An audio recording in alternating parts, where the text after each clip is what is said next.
성경 말씀입니다. 창세기 35장 3절 말씀, 우리가 다 함께 한 목소리로 읽겠습니다.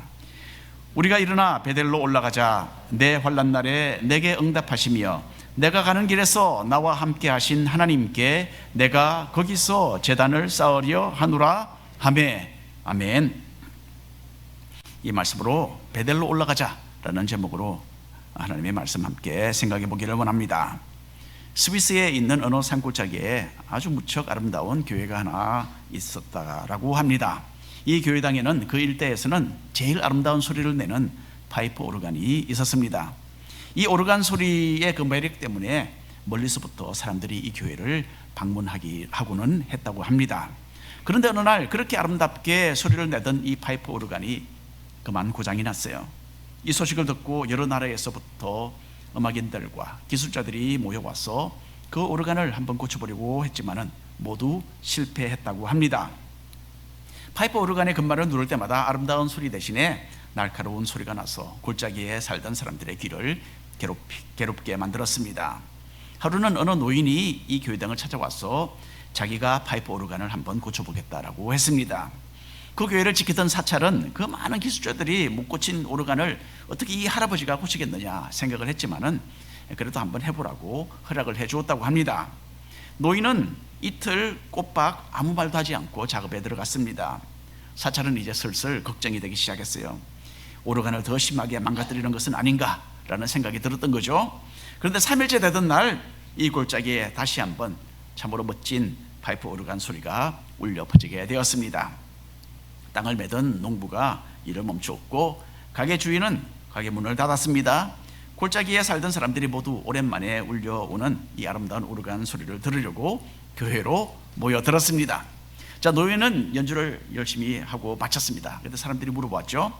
어떻게 그렇게 이 훌륭한 기술자들이 못 고쳤던 오르간을 고치게 되었느냐라는 질문이었어요. 그때 노예는 아주 조용히 이렇게 답변을 했다고 합니다. 50년 전에 내가 이 오르간을 설치했는데 이제 제대로 복구가 되어서 기쁩니다 라고 대답했다고 합니다.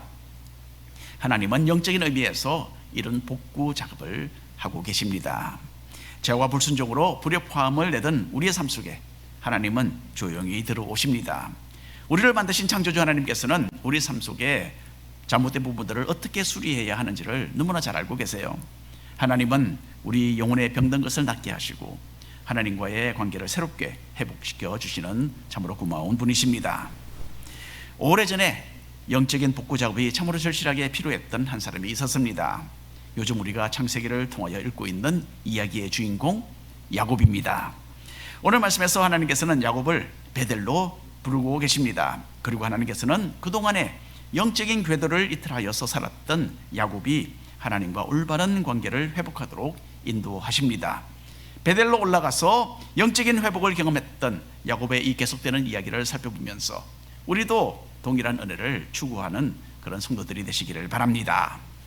자, 1번 함께 읽겠습니다. 하나님의 부르심. 어머니의 고향 하란에서 20년의 세월을 보낸 뒤에 야곱은 가나안 땅으로 돌아왔습니다. 그리고 야곱은 형 에서와 참으로 극적으로 화해하게 되는 하나님의 특별한 은혜를 경험했습니다. 자신이 저질렀던 죄 때문에 원수같이 여기고 미워해서 죽이려고 400명의 군사를 거느리고 달려왔던 에서였습니다. 하지만 야곱을 대면했을 때의 에서의 마음은 온순하게 되어서 눈물로 동생을 반겨주게 됩니다. 이렇게 해서 형제의 화해가 길가에서 이루어졌습니다. 야곱은 전혀 기대하지 않았던 관계 회복의 엄청난 복을 누리게 된 것입니다. 이 모든 것은 하나님의 은혜였어요. 창세기 33장 18절 19절 함께 읽겠습니다. 야곱이 밧단 아람에서부터 평안히 가나안 땅 세겜 성읍에 이르러 그 성읍 앞에 장막을 치고 그가 장막을 친 밭을 세겜의 아버지 하몰의 아들들의 손에서 베크시타에 샀다라고 합니다. 자, 하나님께서 할아버지 아브라함과 아버지 이삭에게 주시겠다라고 약속하신 가나안 땅을 다시 무사히 밟게 된 야곱은 이제 세겜이라는 곳에 도착을 했습니다. 야곱이 세겜에서 땅을 샀다라는 것은요, 그곳에서 오랫동안 정착해서 살겠다라는 계획을 품었다라는 것을 우리에게 보여줍니다. 그런데 이것은요, 하나님의 명령과는 좀 차이가 있는 결정이었어요. 하나님은 하란에서 야곱에게 꿈속에 나타나셔서 자신의 뜻을 밝혀 전달하여 주셨습니다. 창세기 31장 13절 말씀 함께 읽습니다. 나는 베델의 하나님이라. 네가 거기서 기둥에 기름을 붓고 거기서 내게 소원하였으니 지금 일어나 이곳을 떠나서 내 출생지로 돌아가라. 즉 이때로부터 20년 전에 하나님께서는 형 에서를 피해서 급하게 도망치는 야곱을 베델에서 만나 주셨습니다. 꿈속에서 하나님은 야곱에게 하늘과 연결되는 사다리를 보여주셨죠. 그리고 하나님은 자신이 야곱을 축복하실 것이며 어디를 가든지 야곱을 지키실 것이며 야곱이 무사히 자기 고향으로 돌아올 수 있도록 함께 하시겠다라는 약속을 해 주셨습니다. 꿈에서 깨어났던 야곱은 고난의 시간에 하나님께서 자기를 만나 주시는구나 라고 깨달았죠. 그리고 그때 야곱은 베델에서 하나님을 예배하며 소원 기도를 올렸습니다. 하나님은 야곱을 위한 자신의 모든 약속을 지키셨어요. 하나님께서 함께 하셨던 20년의 세월을 통해서 야곱은 큰 가정을 이제 이루었고 많은 가축을 소유하는 부자가 되었습니다. 하란을 떠날 때에 군사를 이끌고 뒤쫓아왔던 삼촌 라반에게 크나큰 어려움을 당할 뻔했지만 하나님이 기적적으로 개입해 주셔서 무사할 수 있었습니다. 또 야곱은 형 에서를 대면할 때에도 그 큰 위험에서 건지시는 하나님의 기적적인 역사를 경험했습니다.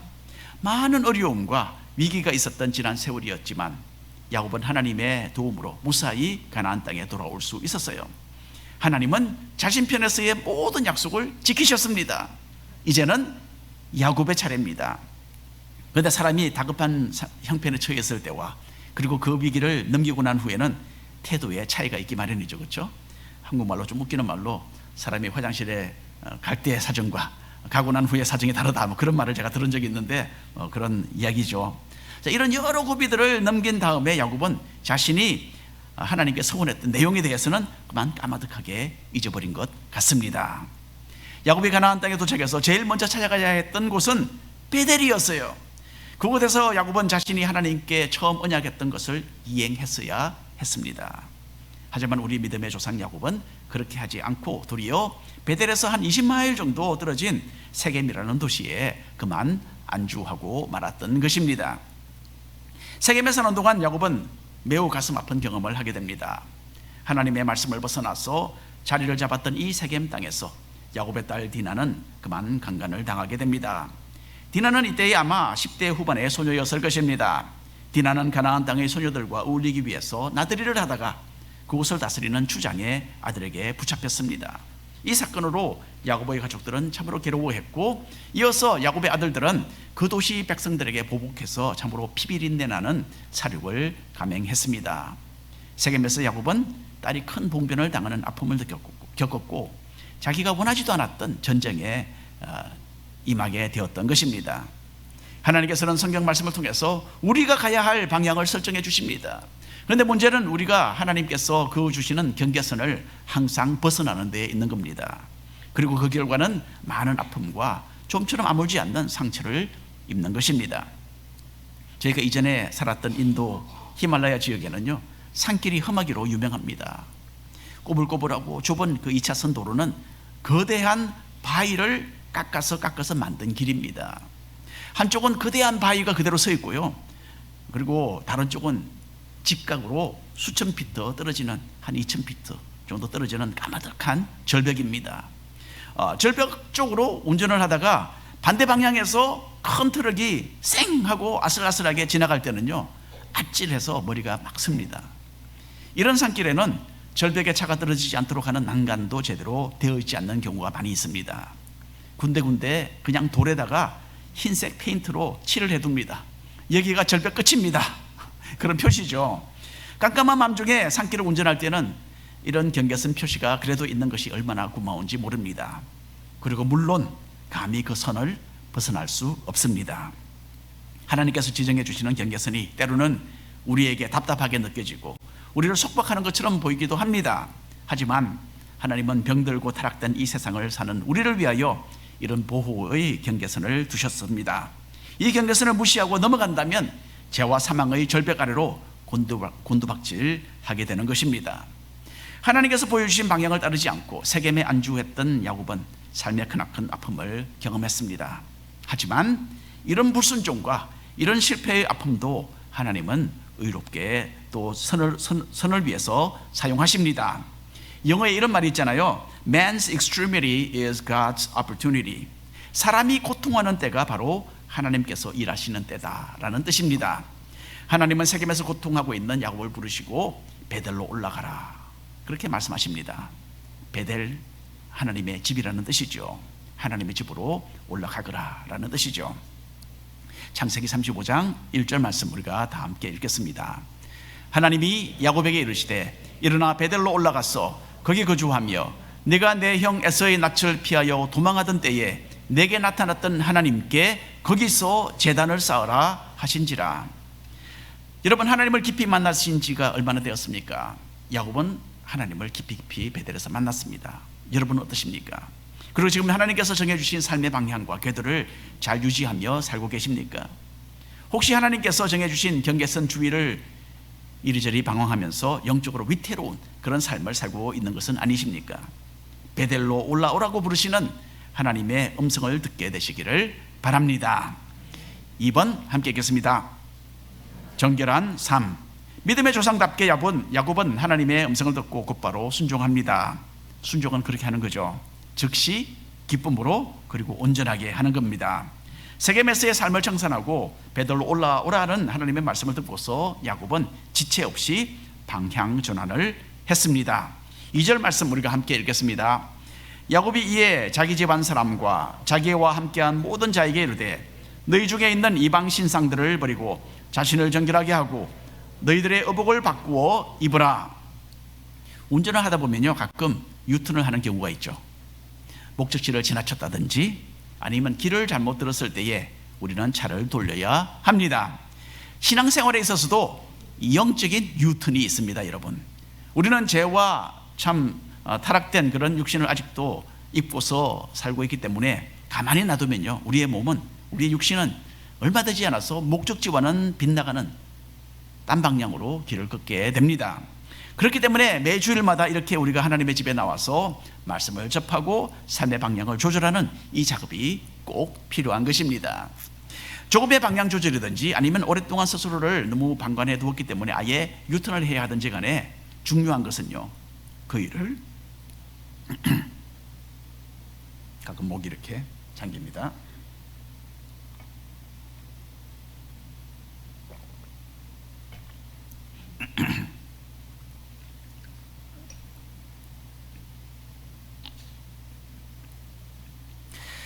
중요한 것은요 그 일을 즉시 그리고 기쁨으로 온전하게 하는 것이죠.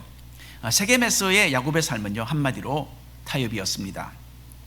야곱은 하나님을 아는 사람이었지만은 야곱의 가족은 영적으로 어두움 속에 살고 있었어요.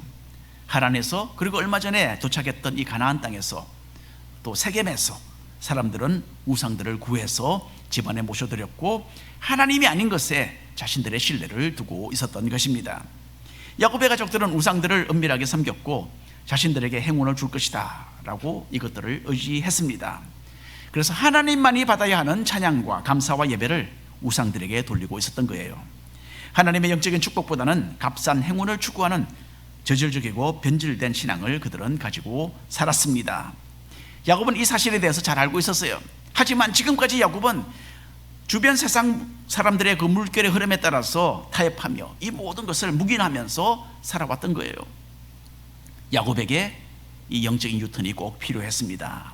자신이 그동안 눈 감아 주었던 가족들의 그 우상 숭배의 일을 해결해야만 홀로 하나이신 이 베델의 하나님을 뵐 수가 있었던 거예요. 삶 속에 하나님보다 더 사랑하는 것이 있다면 그것이 우리에게 우상이 됩니다. 여러분, 하나님보다 내가 더 신뢰하고 의지하는 것은 혹시 없는지 한번 돌아보시기를 바랍니다.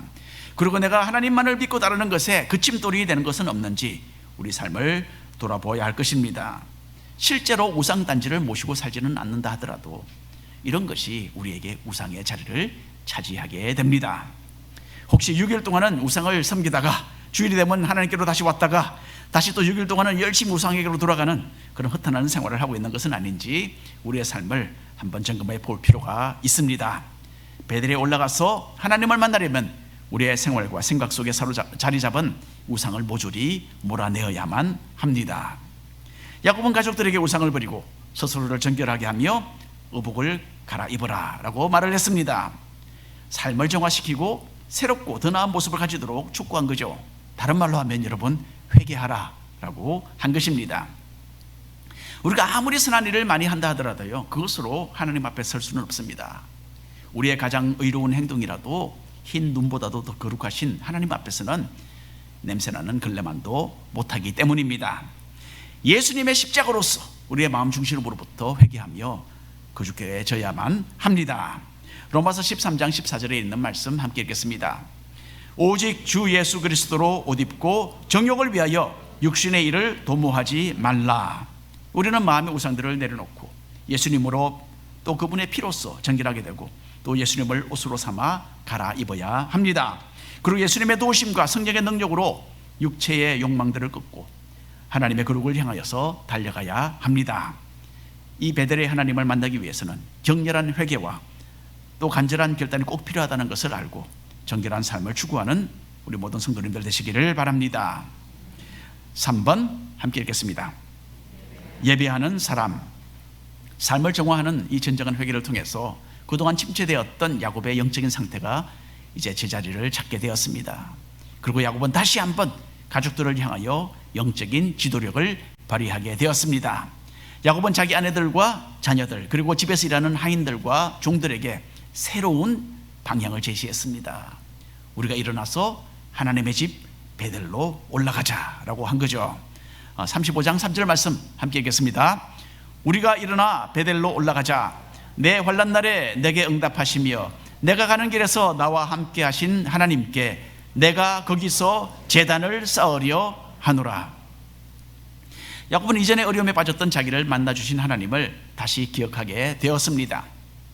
자기가 하나님께 올려드렸던 그 기도가 다시 마음속에 떠올랐고 하나님을 향한 열정이 새롭게 불타올랐습니다. 하나님께서 야곱을 베델로 올라오라고 부르신 것에는 이유가 있었어요. 이미 말씀드린 대로 하나님은 야곱을 위한 모든 약속을 이루셨어요. 이제는 야곱이 하나님께 서원했던 것을 이룰 차례였던 것입니다. 야곱은 자신이 하나님을 섬기며 예배하는 사람이 되겠다라는 약속을 했었습니다. 그때 하나님은 야곱이 이 약속을 이행하기를 원하셨어요. 그래서 하나님은 베델로 야곱을 부르고 계셨던 것입니다. 창세기 35장 6절 7절 말씀입니다. 함께 읽겠습니다. 야곱과 그와 함께한 모든 사람이 가나안 땅 루스 곧 베델에 이르고 그가 거기서 제단을 쌓고 그곳을 엘 베델이라 불렀으니 이는 그의 형의 낯을 피할 때에 하나님이 거기서 그에게 나타나셨음이더라. 아멘. 베델에 도착했던 야곱은 하나님을 예배하는 제단을 쌓았습니다. 자신을 무사히 이곳으로 들어오게 하신 하나님께 야곱은 감사드렸고 거기서 자신이 하나님께 약속했던 모든 것을 실행했습니다. 그리고 그 장소의 이름을 새롭게 해서 불렀어요. 엘 베델. 베델을 엘 베델이라고 불렀습니다. 이 말은 베델의 하나님 아니면 하나님의 집에 거하시는 하나님이라는 뜻입니다. 성경은 하나님의 집에 거하는 것이 복중의 복이라고 말하고 있습니다. 이것은 하나님을 예배하는 사람이 얻는 그 모든 영적인 혜택을 가리키는 이야기입니다. 시편 27편 4절에 있는 말씀 함께 읽겠습니다. 내가 여호와께 바라는 한 가지 일 그것을 구하리니 곧 내가 내 평생에 여호와의 집에 살면서 여호와의 아름다움을 바라보며 그의 성전에서 사모하는 그것이라. 다윗의 시입니다. 다윗은 하나님을 예배하는 사람이었어요. 여기서 다윗은 하나님의 집에 살면서 하나님을 앙망하며 예배하는 것이 자신에게는 최고의 기쁨이라고 노래하고 있습니다. 다윗은 삶의 갖가지 고난과 위기를 겪으면서 하나님의 특별한 보호와 인도를 받은 사람이었죠. 이런 경험을 통과하면서 다윗은 하나님을 예배하는, 노래하며 찬양하는 예배자로 살았습니다. 다윗이 하나님을 찬양했던 이런 노래들이 시편의 절반을 차지합니다. 참 많이 노래를 적었습니다. 다윗이 기록한 가장 유명한 노래는 물론 시편 23편이 되겠죠. 이 시편에서 다윗은 여호와께서 나의 목자이시기 때문에 나에게는 전혀 부족한 것이 없다라고 노래했습니다. 그리고 다윗은 시편 23편을 이렇게 마무리하죠. 함께 읽어보겠습니다. 내 평생의 선하심과 인자하심이 반드시 나를 따르리니 내가 여호와의 집에 영원히 살리로다. 다윗의 마음은 하나님을 예배하는 장소에 온통 집중되어 있었습니다. 그만큼 다윗에게는 하나님을 예배하는 것이 중요했기 때문입니다. 오늘 말씀에서도 야곱은 하나님의 집 베델에서 하나님을 예배하는 사람이 되었어요. 그리고 야곱은 이 예배를 통하여서 하나님과의 관계가 회복되었고 하나님의 축복의 그 언약을 새롭게 부여받는 은혜를 아울러 얻게 됩니다. 예배가 무엇입니까? 예배라는 것은 간단히 말해서 하나님께서 이루신 이미 하신 일을 생각하며 감사드리는 겁니다. 그게 예배입니다. 마음에 담긴 감사가 하나님을 향한 진정한 사랑으로 발전하고 이런 사랑 때문에 온 영혼으로 하나님을 앙망하며 찬양하는 우리 모두가 되기를 간절히 바랍니다. 오늘 결론의 말씀을 드립니다. 지금부터 한 50년 전 1976년 7월에 있었던 이야기입니다. 보스턴에 살던 제시 도나디오라는 여자분은 그만 기억상실증에 걸렸습니다. 그 당시에 36살이었던 제시는 자기가 누구인지 또 자기가 사는 곳이 어디인지 완전히 잊어버린 채 3개월 동안 미국 동부를 떠돌아다녔습니다. 그러다가 제시는 보스턴에서 한 600마일 떨어진 클리블랜드 오하이오에서 방황하다가 거기서 하루는 아주 심한 폭풍을 만나게 돼요. 천둥번개가 치는 가운데서 갑자기 제시 도나디오는 기억력을 되찾게 됩니다. 제시는 자기가 누구인지 그리고 자기가 사는 곳이 보스턴이다 라는 것을 알고 집으로 돌아올 수 있었습니다. 이렇게 인생의 폭풍은요, 삶의 방향을 하나님께로 돌이키는 기회가 되는 겁니다. 가나안 땅에 무사히 도착했지만은 야곱은 베델을 찾지 않고 도리어 세겜에 안주하려고 했습니다. 하나님의 뜻에 빗나가는 곳에서 생활을 하던 야곱은 자신의 딸이 고고 사람들에게 봉변을 당하는 이런 폭풍을 겪게 됩니다. 하나님이 제시해 주시는 경계선을 무시하고 세겜에서 타협된 삶을 선택했던 야곱이 얻은 쓰라린 결과였습니다. 그러나 사람이 고통할 때가 바로 하나님이 일하시는 때입니다. 하나님은 야곱을 부르시면서 베델로 올라오라 라고 말씀하셨습니다. 이것은 그동안 멀어졌던 하나님과의 관계를 새롭게 하라는 그런 사랑의 초청이었어요. 야곱은 우상을 제거하며 신앙의 유턴을 감행했습니다. 회개와 더불어 삶의 방향을 새롭게 조절한 것이죠. 그리고 야곱은 베델로 올라가서 하나님을 예배했습니다. 이 결과로 야곱은 하나님을 향한 새로운 열심과 사랑으로 가득 차게 되었고 더 깊은 신앙으로 변화되어서 하나님의 복을 받는 사람이 된 것입니다. 여러분, 하나님의 성실하시면 변함이 없어요. 하나님은 그릇된 방향으로 빗나가는 야곱을 베델로 부르시면서 영적인 복구 작업을 이루어 주셨습니다.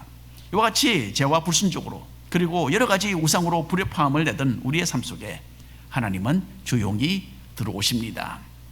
하나님은 우리를 만나주시고 자신과의 관계를 회복시켜 주셔서 그리고 우리를 축복하기 위해서 우리를 예배로 이끌어 가시는 겁니다. 그동안 잃어버렸던 하나님에 대한 열정을 재발견하고 우리의 우상들에게 내어주었던 그 자리들을 다시 하나님께 우리는 돌려드려야 합니다. 그리고 하나님의 집 베델로 올라가서 다시 한번 새롭게 하나님을 만나는 우리 모두가 되기를 간절히 축원합니다. 아멘. 기도하겠습니다.